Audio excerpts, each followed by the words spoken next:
আয়াত ৬ ওয়ামা আফা আল্লাহু আলা রসুলিহি মিনহুম ফামা আউজাফতুম আলাইহি মিন খৈলিন ওয়ালা রিকাবিন ওয়ালাকিন্নাল্লাহ ইউসাল্লিতু রসুলাহু আলা মান ইয়াশাউ ওয়াল্লাহু আলা কুল্লি শাইইন কদির।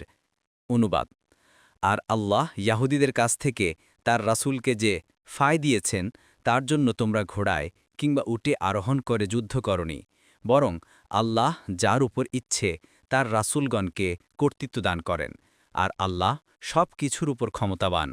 তাফসির ১ নং ফুটনোটের বিবরণ।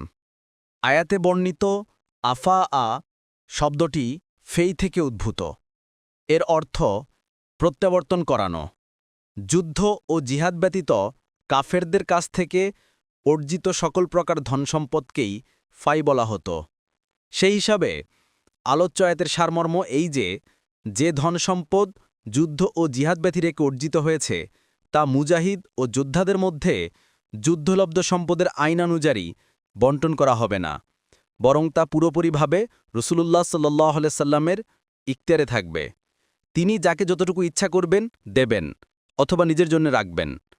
ওমর রাদিয়াল্লাহু আনহু বলেন, বনু নাদিরের সম্পদ এমন সম্পদ ছিল যা আল্লাহ তার রসুলের করায়ত্ত করে দিয়েছিলেন, যাতে মুসলিমদের কোনো ঘোড়া বা উটের ব্যবহার লাগেনি, অর্থাৎ যুদ্ধ করতে হয়নি।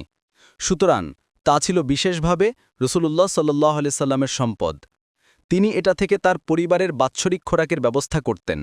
বাকি যা থাকত তা যুদ্ধাস্ত্র ও আল্লাহর রাস্তায় ওয়াকফ হিসেবে থাকত।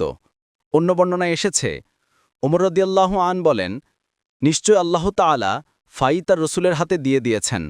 তারপর ওমর রাদিয়াল্লাহু আন, অমা আফা আল্লাহু আলা রসুলিহি মিনহুম ফামা আউজাফতুম আলাইহি মিন খৈলিন ওয়ালা রিকাবিন ওয়ালাকিন্নাল্লাহা ইউসাল্লিতু রুসুলাহু আলা মান ইয়াশাউ ওয়াল্লাহু আলা কুল্লি শাইইন কদির।